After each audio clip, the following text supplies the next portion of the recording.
নমস্কার, ভক্তি চ্যানেলে আপনাদেরকে স্বাগত। আমরা শ্রী শ্রী রামকৃষ্ণ কথামৃত পাঠ করছি। এই পাঠটি আমরা প্রত্যেকদিন করি। এটি দুপুরবেলা করি, আর সন্ধেবেলা আমরা আমাদের এই সনাতন হিন্দু ধর্মে বিবিধ বিষয় নিয়ে আলোচনা করি। আমাদের আজকের পর্বে যারা নতুন, আমরা অনুরোধ করব অবশ্যই আপনারা আমাদের চ্যানেলটি সাবস্ক্রাইব করে ফেলুন। তার কারণ আমরা যে কাজকর্ম করি তার নোটিফিকেশন যেমন আপনি পেয়ে যাবেন, ঠিক তেমনই আমরা ভীষণভাবে উৎসাহিত হই। আর সেই উৎসাহকে পাথেয় করেই আমরা আমাদের এই শ্রী শ্রী রামকৃষ্ণ কথামৃত পাঠের ৬৬তম পর্ব শুরু করছি।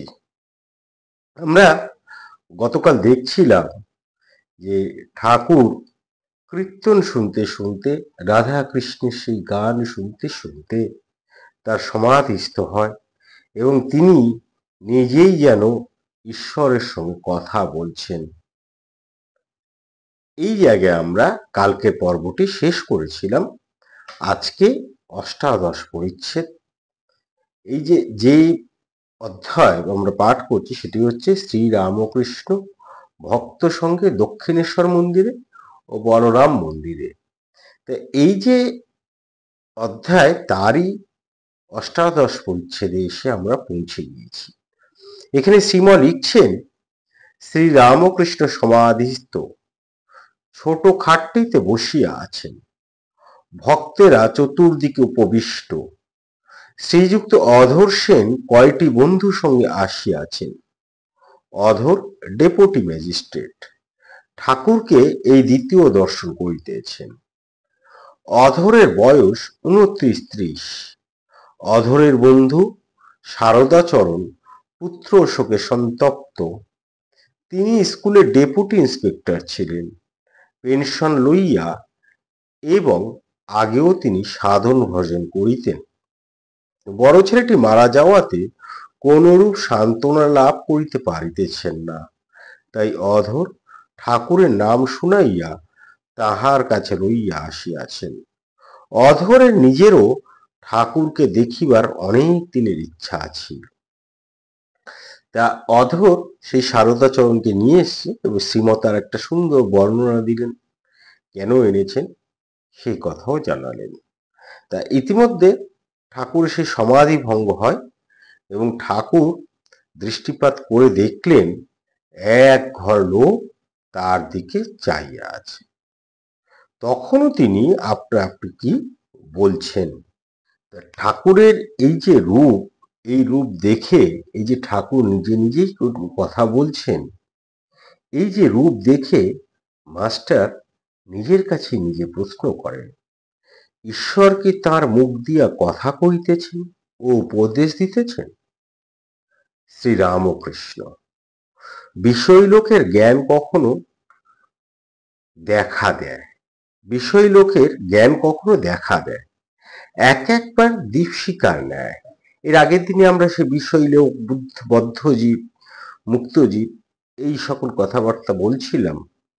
তাই সেখানে দেখছিলাম যারা বিষয় লোক তারা কামিনী কাঞ্চনে আবদ্ধ থাকে, তারা ঈশ্বরের পথে, আধ্যাত্মিকতার পথে এগোতে পারেন না।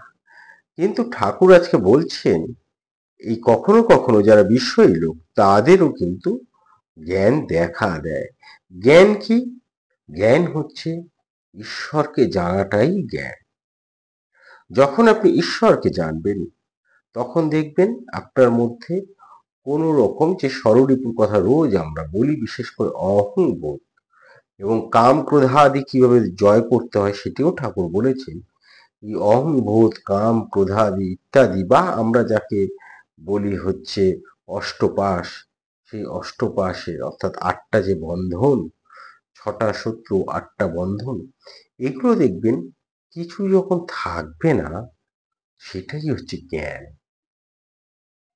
আর এগুলো যখন থাকবে না তখনই তো আমি আধ্যাত্মিকতার পথে এগিয়ে যেতে পারি, ঈশ্বরকে তখন বুঝতে পারি। এইটি হচ্ছে জ্ঞান। তাই সেই ঠাকুর বলছেন, বিষয় লোকের জ্ঞান কখনো দেখা দেয়। যিনি বিষয় লোক তারও কিন্তু জ্ঞান কখনো কখনো আসে। এক একবার দীপশিখার ন্যায়, না না, সূর্যের একটি কিরণের ন্যায় ফুটো দিয়ে যেন কিরণটি আসছে। বিষয়লোকের ঈশ্বরের নাম করা অনুরাগ নাই। বলছেন বিষয়লোক যখন ঈশ্বরের নাম করেন তখন অনুরাগটা থাকে না। আর এই যে অনুরাগ অঞ্জন যদি না থাকে বা অনুরাগ যদি না থাকে তাহলে কি হয়? তাহলে আমরা ব্যাকুল হতে পারি না। আর ব্যাকুল যদি না হই তাহলে ঈশ্বরকে পাওয়া যায় না। মায়ের প্রতি সন্তান তো ব্যাকুল হবে, তাহলেই কি হয়, সেই মা সন্তানটিকে একটু বেশি করে ভালোবাসবে, একটু বেশি করে আদর যত্ন করবে, সন্তানের সব আবদার মেটাবে। এবার যদি ব্যাকুলতা না থাকে, আবার ধরুন মায়ের প্রতি যদি সন্তান, আবার কখনো আমরা ঈশ্বরকে প্রেমিক রূপে পুজো যদি করি, তাহলে সেই প্রেমিক প্রেমিকার দুজনের প্রতি যে অনুরাগ, দুজনের প্রতি যে অনুরাগ, সেরকমই ঈশ্বরের প্রতি যদি আমার সেরকম অনুরাগ না জন্মায়, তাহলে ঈশ্বর তো আমার কাছে ধরা দেবেন না। এই বিষয়ী লোক যারা, এরা বিশেষ করে রজগুণ প্রাপ্ত হয়। এই রজগুণের কি হয়, রজগুণের যারা, তারা ভীষণ বিষয়ী হয় এবং তাদের মধ্যে জ্ঞানটা থাকে, কিন্তু এই জ্ঞানটা চাপা পড়ে থাকে অহংবোধে। এই অহংবোধে তাদের জ্ঞানটা চাপা পড়ে থাকে। ফলে কি হয়, কখনো কখনো সেই জ্ঞানটা উঁকি মারে, বেরিয়ে আসতে চায়, কিন্তু তাদের মধ্যে অহংবোধ কি জন্ম দেয়? দম্ভ জন্ম দেয়। অহংবোধ কি জন্ম দেয়? অহংবোধ হচ্ছে কামনা জন্ম দেয়। হ্যাঁ, তা মোহ জন্ম দেয়। এগুলো অহংবোধ জন্ম দেয়। তা ফলে কি হয়, তার মধ্যে সেই জ্ঞানটা থাকে, কিন্তু জ্ঞানটা প্রকাশিত হয় না। এবার সে পুজো টুজো করে ঠিকই, কিন্তু সেই পুজোটা অনেকটা লোক দেখানো হয়ে যায়, তার মধ্যে কোনো অনুরাগ থাকে না। আর যখন অনুরাগ থাকে না, তখন ঈশ্বর ধরা দেয় না, ঈশ্বরকে তখন বোঝা যায় না। বালক যেমন বলে, তোর পরমেশ্বরের দিব্যি, খুড়ি জেঠির কোদল শুনে পরমেশ্বরের দিব্যি শিখেছে। এই যে বালকরা অনেক সময় দেখবেন, আগেকার দিনে হতো এটা, যে এই তুই আমাকে দিচ্ছিস না, তুই আমার কথা শুনছিস না, তোর পরমেশ্বরের দিব্যি, অর্থাৎ একটা দিব্যি দেওয়া। এবার বালকটা কিন্তু জানে না এই পরমেশ্বরের দিব্যি এই অন্তর্নিহিত অর্থটা কি, কিন্তু সে বলে। কেন বলে? তার কারণ সে বাড়ির বড়দের বলতে শুনেছে। ওই যখন ওই গৃহের মধ্যে ঝগড়া বাঁধে, সেই খুড়ি জেঠি ইত্যাদিরা যখন ঝগড়া ঝগড়া করে, তখন এই শব্দটা তারা শুনেছে, শুনে বলে। সেরকমই বিষয় লোকেরা এই যে অর্চনা করে, ঠাকুর বলছেন তাদের মধ্যে তো অনুরাগটা নেই, তাহলে করে কেন? তারা ওই দেখে শিখেছে। তা বিষয় লোকেদের রোখ নাই। এখন এই কথাটা ঠাকুর আগেও বলেছেন, যদি রোখ মানে জেদ যদি না থাকে, তাহলে তো ঈশ্বরকে পাওয়া যায় না। কারণ আমার মধ্যে যখন একটা জেদ আসবে যে মা তুই দেখা দিবি না, দেখবো তুই কতদিন দেখা না দিয়ে থাকতে পারিস, এই যে এইভাবে যখন আমি ঈশ্বরের কাছে নিজেকে সমর্পণ করবো, জেদ করবো যে তোমাকে দেখা দিতেই হবে, না হলে হবে না, আমি তোমার সন্তান, সন্তানকে ছেড়ে তুমি কেন এতদিন থাকবে, এই ধরনের যে জেদটা, এই জেদটা যখন তৈরি হয়, এবং তখন এই জেদটা তৈরি হলে কি হয়, যে যখন আমরা বলি যে মা তুমি দেখা দেবে না, হ্যাঁ দেখবো তুমি কতদিন দেখা না দিয়ে থাকো, এর সঙ্গে সঙ্গে কি হয়, আমরা চেষ্টাটা চালিয়ে যাই, যা যা করতে হয় তাকে দেখা পাওয়ার জন্য আমরা সবটাই তখন করতে পারি। এই আমাদেরকে করাচ্ছে এই রোগ, অর্থাৎ সেই জেদটা করেই নিচ্ছে। এখন যারা বিষয় লোক, তাদের মধ্যে কিন্তু এই জেদটা থাকে না। হলো হলো, না হলে না হলো, অর্থাৎ কিছুই এসে যায় না তাদের মধ্যে, হলে হলো, না হলে না হলো। জলের দরকার হয়েছে, খুব খুঁড়ছে, খুব সুন্দর দেখুন এখানে ঠাকুর একটা উপমা দিচ্ছেন। ভগবান শ্রী রামকৃষ্ণ এই জন্যই এই যে এত সুন্দরভাবে তিনি আমাদেরকে বুঝিয়েছেন, হ্যাঁ, এবং তিনি সবসময় যেটি বলেছেন যে সত্যের পথে থাকতে, একমাত্র সত্যই এবং ভক্তি, এই দুটোই হচ্ছে কলিযুগের ধর্ম। সেই জন্যই, এবং তিনি কাদেরকে বলেছেন? তিনি কিন্তু গৃহী মানুষদের জন্য বলেছেন এই সকল কথা, যারা এই আধ্যাত্মিকতার চর্চা করতে চায় কিন্তু করতে পারছে না। তার কারণ কিভাবে করতে হবে, আধ্যাত্মিকতার চর্চা বা ধর্মের পথে কিভাবে থাকতে হবে সেটা জানে না, তাদের জন্য ভগবান শ্রী রামকৃষ্ণ এই কথাগুলি বলেছেন। আর তাই জন্যই তিনি ভগবান, তাই জন্যই তিনি যুগাবতার। তা সেই তিনি আমাদেরকে বোঝাতে গিয়ে, আমরা তো অজ্ঞান, তা আমরা সত্যিই কিছু জানি না, আমরা ঈশ্বর কি জানি না, আমরা জ্ঞান কি জানি না। তা আমরা কেবল কি করতে পারি? আমরা কেবল নিজেকে সমর্পণ করতে পারি ঈশ্বরের চরণে, কেবল ভক্তিটা তৈরি করতে পারি। আর ঠাকুর এই সেই জন্য আমাদেরকে আমাদের ভাষায় বুঝিয়েছেন, একদম সহজ সরল ভাষায় তিনি খুব সুন্দর করে সবকিছু বুঝিয়েছেন। কিরকম? এই যে বলছে বিষয় লোকেদের রোগ নেই, রোগটা নেই কি, কি কিরকম বলছে, জলের দরকার হচ্ছে, কূপ খুঁড়ছে, খুঁড়তে খুঁড়তে যেমন পাথর বেরোলো অমনি সেইখানটা ছেড়ে দিলে। আরেক জায়গায় খুঁড়তে খুঁড়তে বালি পেয়ে গেল, কেবল বালি বেরোয়, সেইখানটা ছেড়ে দিলে। যেখানে খুঁড়তে আরম্ভ করছে সেইখানে খুঁড়লে তবে তো জল পাবে। অর্থাৎ এই অধৈর্য হয়ে পড়ে কেউ কেউ জল খুঁড়তে গিয়ে, যে আরে এখানে পাথর আছে কিনা, আরে বাবা পাথরটা তো ফাটাতে হবে তাহলে জল পাওয়া যেতে পারে। আবার অনেকে এই বালি খুঁড়েই যাচ্ছি, বালি বেরোচ্ছে, জল বুঝি আর বেরোবে না, ঘুরে যেতে হবে। অর্থাৎ এই রোগটা সেরকমই, ঈশ্বরের সন্ধানটা করে যেতে হবে যাই বাধা আসুক। বিষয় লোকেদের কিন্তু এই বিষয়টা থাকে না, সেটা বারবার ঠাকুর বলেছেন। ঠাকুর বলছেন, জীব যেমন কর্ম করে তেমনই ফল পায়। তাই গানে আছে, দোষ কারো নয় গো মা, আমি সখাত শরীরে ডুবে মরি শ্যামা। কি সুন্দর তুলনাটা ঠাকুর দিলেন। জীব, আমাদের আসলে এই কর্ম, এই কর্মটাই তো আমাদেরকে, যে ফল আমরা যা ভোগ করি কর্মটাই আমাদেরকে করায়। আর এই জন্মে যদি আমি সব ফল ভোগ করে না যেতে পারি, তাহলে পরজন্মে এই জন্মের ফলটা পরজন্মে পাবো। আবার পূর্বজন্মে যা করে এসেছি সেটা এই জন্মে পাচ্ছি। হয়তো পূর্বজন্মে কিছু ভালো করেছি, তাই এখন মানব জীবন, মানব দেহ ধারণ করতে পেরেছি। কিন্তু এইটা আমরা অনেক সময় ভুলে যাই। ভুলে গিয়ে আমরা যত কুকর্ম করে বেড়াই। কুকর্মটা কি? কুকর্মটা হচ্ছে, প্রধান হচ্ছে মানুষের ক্ষতি সাধন করা, মানুষের অসুবিধা তৈরি করা। এইটি হচ্ছে কুকর্মের প্রধান লক্ষণ। এবং সেটা আমরা নিজেদের জেনে অজান্তে ইত্যাদির মাধ্যমে আমরা করে থাকি। এবং তাকে উপেক্ষা করা, অর্থাৎ বয়সের সময় আমরা কি হয়, যখন আমাদের সেই যৌবন কাল বা তার পরবর্তী সময়, যৌবনের মানসিকতাটা অনেকেই কাটাতে পারে না। দেখেছি অনেকে বৃদ্ধ বয়সে গিয়েও সেই তারা আমি, সেই দম্ভ, সেই দেমাগ, সেই অহং, এগুলো রয়ে যায়। এই যত এগুলো থাকবে তত কি হয়, কর্মফল অর্থাৎ কর্মটা তার কিন্তু নিম্নগামী হচ্ছে।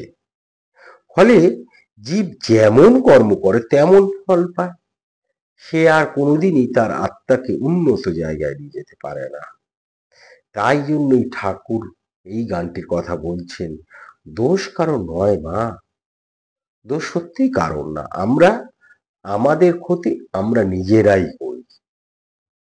একটা কথা মনে রাখবেন, ভগবান কিন্তু আমাদেরকে পাপ দেন না, পাপ হরণও করেন না। যা পাপ আমরা নিজেরাই তৈরি করি, আর তা আমরা নিজেরাই শোধরাই। এই যে পুণ্য অর্জন করি, পুণ্য অর্জন যখন করি, সে পুণ্য অর্জন কি সেটি পরে একটা সময় আমরা আলোচনা করব। এই যখন আমরা পুণ্য অর্জন করি তখন আসলে কি হচ্ছে, তখন আমাদের সেই সঞ্চিত পাপ তার ক্ষয় হচ্ছে। যে পাপটা আমরা সঞ্চয় করেছিলাম তার ক্ষয় হচ্ছে। এইভাবে ক্ষয় হতে হতে যদি একটা সময় সে পাপ বলে যদি আমাদের সত্যিই কিছু না থাকে, তাহলে যথার্থই আমরা সাত্ত্বিক মানুষ হয়ে উঠব। এবার ঠাকুর এরও একটা উপায় বদলে দিচ্ছেন, যে সর্বদা যেন পাপের চিন্তা আমরা না করি, অর্থাৎ এই করলে পাপ হবে, ওই করলে পাপ হবে, হায় ভগবান আমাকে পাপ থেকে মুক্ত করো, আমি যেন পাপই না হয়ে যাই। অর্থাৎ ঠাকুর বলছেন যদি পাপই পাপই সবসময় বলি, তাহলে সেটাই পাপ, সেক্ষেত্রেই পাপ আমাদের আঁকড়ে ধরবে। আসলে এইটা করতে হয় কি, কথামৃত আমরা যখন পাঠ করি তখন এই একটা লাইন পড়তে গিয়ে তার বিভিন্ন ব্যাখ্যায় পৌঁছে যেতে হয়, চলে যেতে হয়। এবং তার কারণ হচ্ছে কথামৃত এত গভীর একটি দর্শন, অথচ এত সহজভাবে বলা, যা আমাদেরকে বারবার তার বিস্তৃতি এত বড় যে অন্য একটা জগতে অন্য একটা জায়গায় পৌঁছে নিয়ে যায়।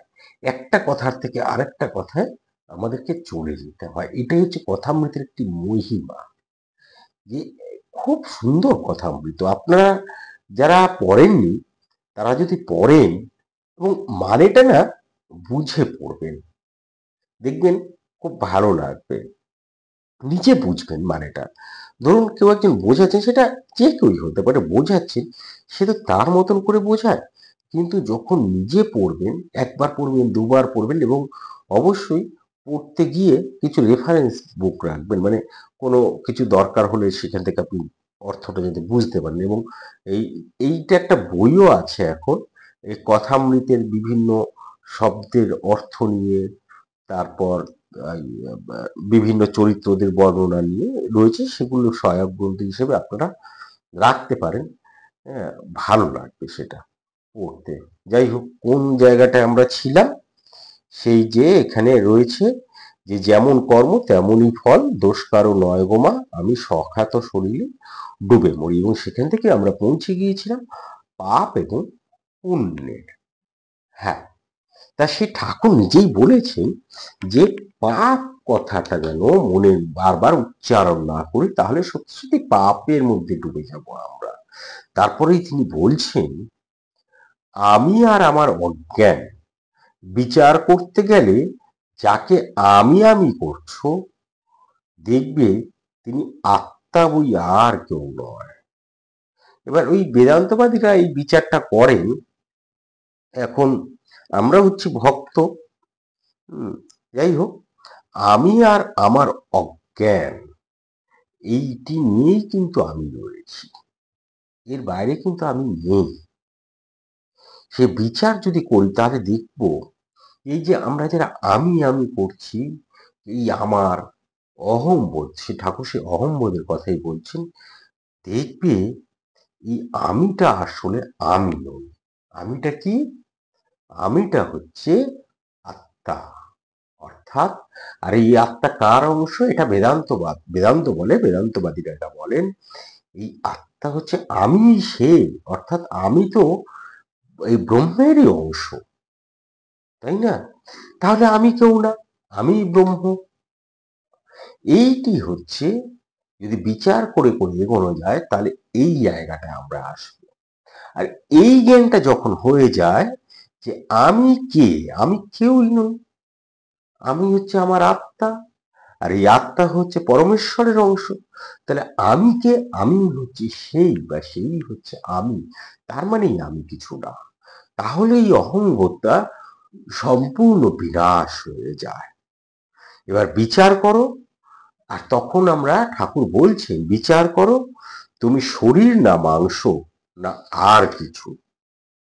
এইটি হচ্ছে বিচার করলে এইটি দেখা যাবে যে আসলে আমি তো পরমেশ্বরের অংশ মাত্র।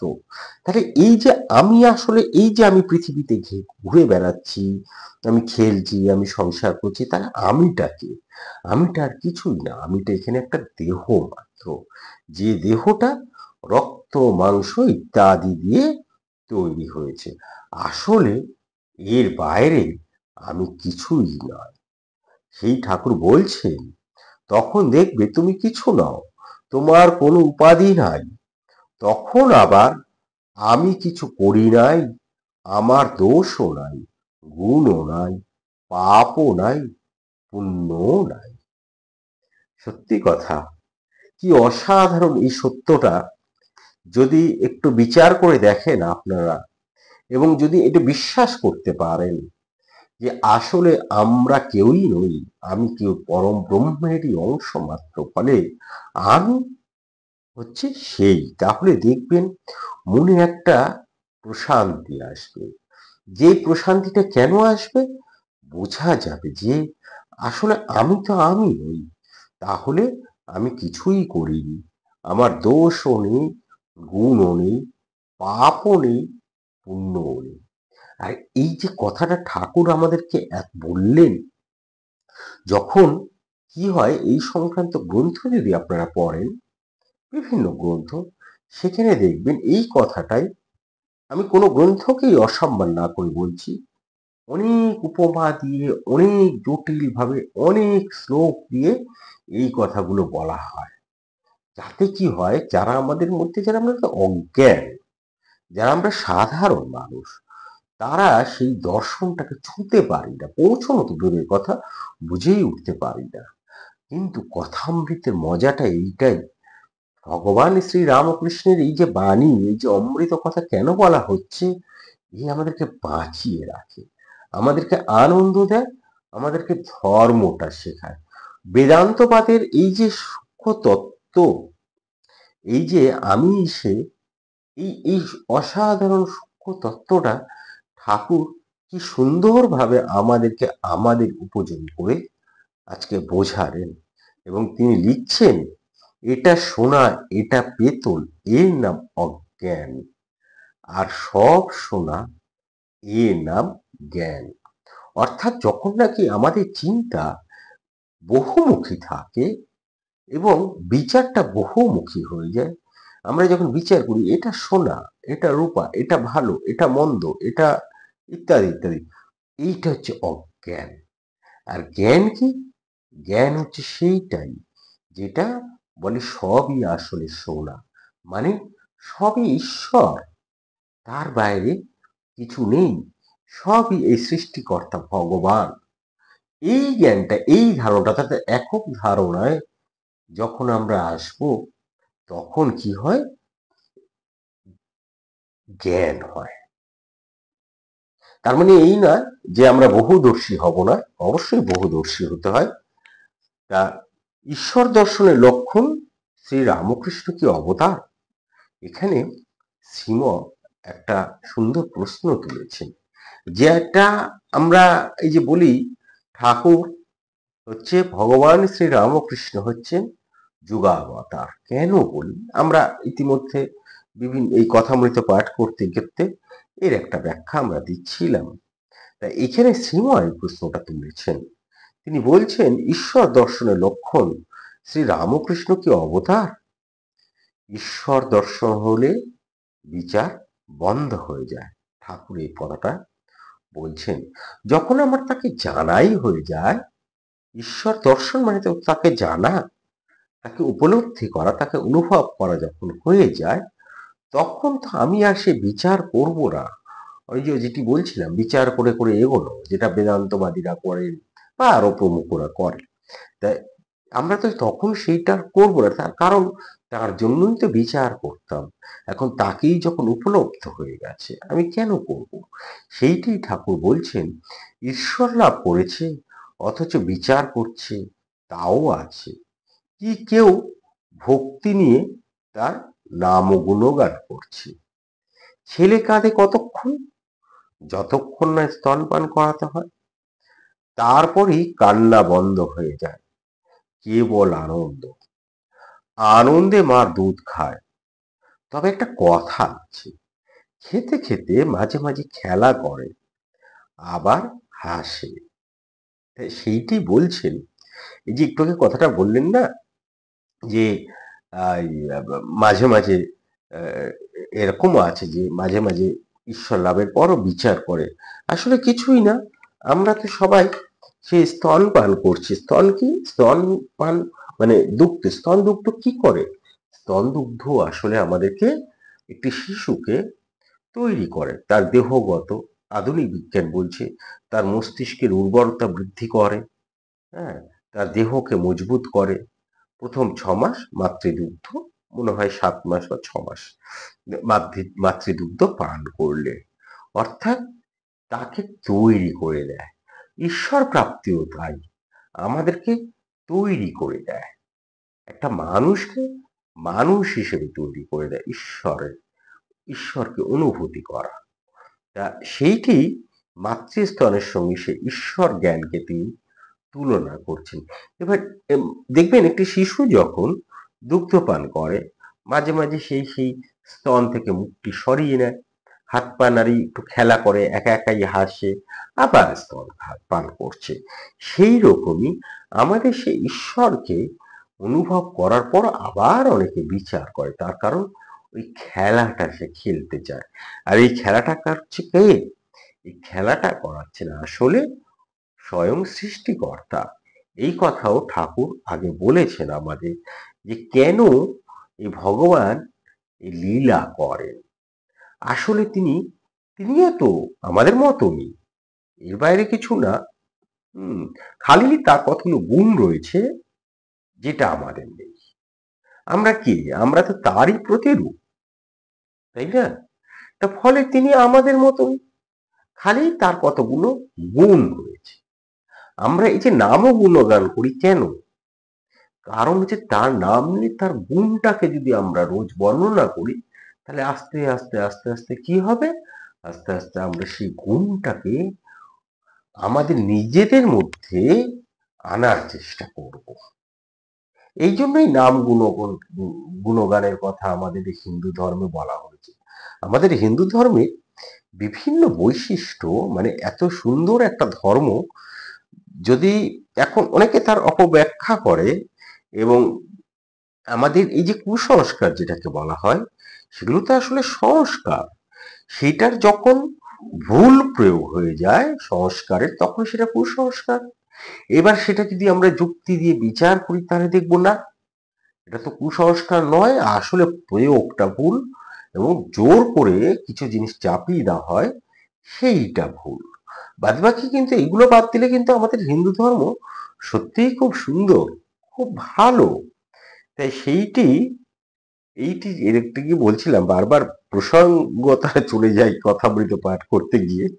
তা সেইটি বলছেন ঠাকুর, যে লীলা করেন, মাঝে মাঝে খেলেন, ঈশ্বরও খেলেন, হ্যাঁ। তা তিনি সব হয়েছেন, তবে মানুষে তিনি বেশি প্রকাশ। যে কথাটা বলছিলাম, যে তিনি সব হয়েছেন। এই যে জীবজগৎ যে আমরা দেখি, হ্যাঁ, এ কিন্তু আসলে তিনি সব তৈরি করেছেন, তিনি সব রূপ ধরেছেন। কিন্তু ঠাকুরও বলছেন যে তবে মানুষে তিনি বেশি প্রকাশ।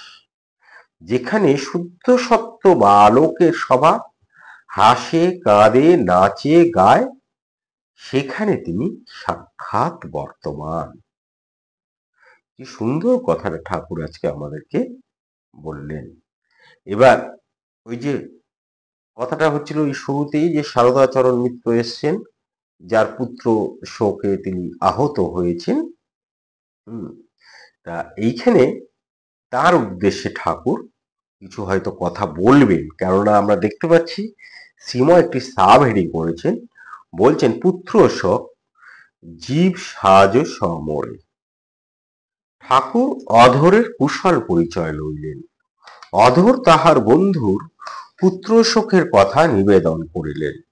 ঠাকুর আপনার মনে গান গাহিতেছেন। এই গানটি আমরা একটু পড়ব, এবং খুব সুন্দর একটি গান, আপনারা শুনুন, ভালো লাগবে। জীব সাজ সমরে রণবেশে কাল প্রবেশ করে, ও প্রবেশে তোর ঘরে। ভক্তি রথে চড়ি লয়ে জ্ঞান তৃণ, রসনা ধনুকে দিয়ে প্রেম গুণ। ব্রহ্মময়ীর নাম ব্রহ্ম অস্ত্র তাহে সন্ধান করে, আরেক যুক্তি রণে চাই না রথরথী। শত্রু নাশে জীব হবে সুসঙ্গতি, রণভূমি যদি করে দাশরথী ভাগীরথী দিবে। কি করবে? ঠাকুর বলছেন কি করবে? এই কালের জন্য প্রস্তুত হও। কাল ঘরে প্রবেশ করেছে, তার নামরূপ অস্ত্র লয়ে যুদ্ধ করতে হবে, তিনিই কর্তা। আমাদের এই যে কাল, এই কালের সঙ্গে যে আমাদের যুদ্ধ করতে হয়, কি নিয়ে যুদ্ধ করব? খুব সুন্দর ঠাকুর কথাটা বলেছেন যে তার নাম রূপ, এটাই হচ্ছে আমাদের অস্ত্র। ঠাকুর বলছেন, আমি বলি যেমন করাও তেমনই করি, যেমন বলাও তেমনই বলি। আমি যন্ত্র তুমি যন্ত্রী, আমি ঘর তুমি ঘরণী, আমি গাড়ি তুমি ইঞ্জিনিয়ার। তাকে আমোক্তারি দাও, ভালো লোকের উপর ভার দিলে অমঙ্গল হয় না, তিনি যা হয় করুন। কি সহজ সুন্দর ভাবে এই কথাগুলো বলেন যে সত্যি মনটা আনন্দে ভরে ওঠে, এত সহজ ভাবে বলেন। এই যে বলছেন যে আমোক্তারি দিতে বলছেন, এবং কাকে দিতে বলছেন? বলছেন ভগবানকে। এটা তো ন্যায্য কথা, এটা কোনো ভুল নেই, কিন্তু তুলনাটা দেখুন কি সুন্দরভাবে বলছেন। এবং ভগবানকে ঠাকুর কোন দৃষ্টিতে দেখছে দেখুন, যে একেবারে ঘরের মানুষটির মতন তিনি তাকে দেখছেন, যার জন্য তিনি অনায়াসে এই ভবতারিণীর কাছে দাঁড়িয়ে যাই মুখে আসতো তাই বলতে পারতেন, নিজে অন্ন গ্রহণ করতেন, সেই অন্ন আবার ভবতারিণীকে নিবেদন করতে পারতেন। আসলে এই যে যখন ঈশ্বরকে নিজের মতন করে ভাবতে পারা যায়, তার মধ্যে যে প্রেম, তার মধ্যে যে অনুরাগ, তার মধ্যে যে ব্যাকুলতা তৈরি হয়, সেটি বোধহয় অন্য কিছুতে হয় না। তাই ঠাকুর অনায়াসে এই উদাহরণটা দিলেন আজকে, যে ভালো লোকের উপর ভার দিলে অমঙ্গল হয় না, তিনি যা হয় করুন। অর্থাৎ ঈশ্বর যে সেই ভালো মানুষটা যাকে আমোক্তারি দেওয়া যায়, অর্থাৎ সব কিছু দেখাশোনার ভার দেওয়া যায়। তার শোক হবে না গা আত্মযোগ। এই যে পুত্র শোক হয়েছে শারদাচরণের, সেই বলছেন তার উদ্দেশ্যে। এবং তারপরে দেখুন কি সুন্দর কথাটা বলবে, যে আপনার মন শান্ত হয়ে যাবে যদি আপনি কারোর জন্য শোকাহত হয়ে থাকেন। হ্যাঁ, মঙ্গল করি আপনি যেন শোকাহত না হন কারোর জন্য, কোনো বন্ধু বা কারোর জন্যই। কিন্তু আমাদের তো জীবনে এটা হয়, কিছু করার নেই। আমাদের মাতৃবিয়োগ হয়, পিতৃবিয়োগ হয়। হ্যাঁ, আমাদের মা হচ্ছে হৃদয়ে, আর পিতা আমাদের মাথায় অবস্থান করেন, মা অবস্থান করেন হৃদয়ে। যখন এই দুটোই চলে যায়, এই দুজনই চলে যায়, তখন দেখবেন এক শূন্যতা, তার বাইরে আর কিছু থাকে না। ফলে আমরা শোকাহত হই, হই তো। তা সেই বলছেন, এবং আমাদেরও মন এখানে শান্ত হবে। ঠাকুর বলছেন, তা শোক হবে না গো আত্মজ। রাবণ বধ হলো, লক্ষণ দৌড়িয়ে গিয়ে দেখলেন, দেখেন যে হাড়ের ভিতর এমন জায়গা নাই যেখানে ছিদ্র নাই। তখন বললেন, রাম, তোমার বাণের কি মহিমা, রাবণের শরীরে এমন স্থান নাই যেখানে ছিদ্র না হয়েছে। তখন রাম বললেন, ভাই, হাড়ের ভিতর যেসব ছিদ্র দেখছো, ও বাণের জন্য নয়, শোকে তার হাড় জড়ো জড়ো করছে। ওই ছিদ্রগুলি ওই ছিদ্রগুলি সেই শোকের চিহ্ন, হাড় বিদীর্ণ করেছে। তার মানে কত মানুষের শোক একটা মৃত্যুকে কেন্দ্র করে হয়।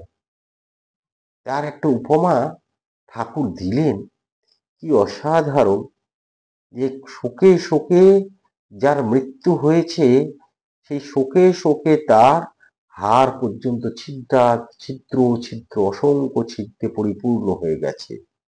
আর এগুলি সব অনিত্য, এগুলো কোনো কিছুই থাকবে না। তাই ঠাকুর বলছেন, তবে এসব অনিত্য, গৃহ পরিবার সন্তান দুদিনের জন্য। তাল গাছই সত্য, দু একটা তাল খসে পড়েছে, তার আর দুঃখ কি? তারপরেই ঠাকুর বলছেন, ঈশ্বর তিনটি কাজ করেছেন: সৃষ্টি, স্থিতি, প্রলয়। মৃত্যু আছেই, প্রলয়ের সময় সব ধ্বংস হয়ে যাবে, কিছুই থাকবে না। মা কেবল সৃষ্টির বীজগুলি কুড়িয়ে রেখে দেবেন, আবার নতুন সৃষ্টির সময় এই বীজগুলি বার করবেন। গিন্নিদের যেমন নেতা কাঁটার হাড়ি থাকে, সকলের হাস্য, তাতে শশা বিচি, সমুদ্রের ফেনা মানে নুন, নীল বড়ি, ওই জামা কাপড় নীল দেওয়ার জন্য যে বড়ি, আগে এখন আমরা উজালা বা আরো অন্যান্য কিছু ব্যবহার করি, লিকুইড ব্যবহার করি, তখন নীল দেওয়ার জন্য একটি, যারা ছোটবেলায় আপনারা অনেকে দেখেছেন, মা ঠাকুমারা সেই নীল বড়ি ব্যবহার করত। সেই নীল বড়ি ছোট ছোট পুটলিতে বাঁধা থাকে। আসলে এই ঠাকুরমারা বা ঘরের গিন্নিরা এগুলো রেখে দিতেন, কারণ এগুলো সংসারের কাজে লাগবে। তা এই যে বিশ্ব সংসার, এইটি হচ্ছে সে মায়ের সংসার, আমাদের নিয়েই মায়ের সংসার। তাই যখন নাকি প্রলয় হবে, তখন তিনি এইগুলি কুড়িয়ে রেখে দেবেন, কিছু কিছু বীজ, যা দিয়ে আবার নতুন করে সৃষ্টি হবে। এই প্রতিকল্পে আমাদের প্রলয় হয়, মানে প্রলয়ের পর প্রতিকল্প আবার নতুন করে হয়, আর ব্রহ্মা আবার সেই ব্রহ্মা হয়, আবার তিনি আমাদেরকে সৃষ্টি করেন। হ্যাঁ, তা মনু তৈরি হয়, নতুন নতুন মন্বন্তর হয়, ইত্যাদি ইত্যাদি বহু কিছু আছে, যেগুলি আমরা একটি ভিডিও করেছি। তা ফলে এই প্রক্রিয়াটা চলতে থাকবেই, সৃষ্টি হবে, তারপর স্থিতি হবে, তারপর প্রলয় হবেই। এই বিশ্বাসটা যদি আমরা ধারণা করে নিতে পারি, তাহলে দেখবেন আমরা সকল শোক থেকেই আসলে মুক্ত হব। প্রত্যেকটি শোকই হচ্ছে সাময়িক। তাই শোককে কখনো আঁকড়ে ধরে রাখতে নেই, আনন্দের দিকে যাত্রা শুরু করতে হয়। আর এই আনন্দের যাত্রা কিভাবে শুরু করব? যখন আমরা আধ্যাত্মিকতার পথে হাঁটব। এইটি কিন্তু ঠাকুর আমাদেরকে কথামৃতে বারবার বলেছে। তো এইখানেই এই পরিচ্ছেদটা শেষ হচ্ছে, এবং আমাদের আজকের পাঠও আমরা এখানেই শেষ করছি। আগামীকাল আমরা দেখব ঠাকুর আরো নতুন কোনো কথা বলছে। তা আজকে এই পর্যন্তই। ভগবান শ্রী রামকৃষ্ণকে আমাদের আবার প্রণাম জানিয়ে আজকে আমাদের পাঠ শেষ করছি। যদি ভালো লেগে থাকে তাহলে অবশ্যই একটু লাইক দিন, একটু প্রণাম জানিয়ে যান ভগবানকে, আর একটু শেয়ার করুন পারলে, তাতে এই অমৃত কথার প্রচার এবং প্রসার হবে। আপনি অন্য আরেকজনকে হয়তো আনন্দ দিতে পারেন। তা নিজে আনন্দ থাকবেন, অন্যকে আনন্দিত রাখবেন, নিজে ভালো থাকবেন, অন্যকে ভালো রাখবেন, আর সেটি হবে সুকর্ম। ভালো থাকবেন। নমস্কার, ধন্যবাদ।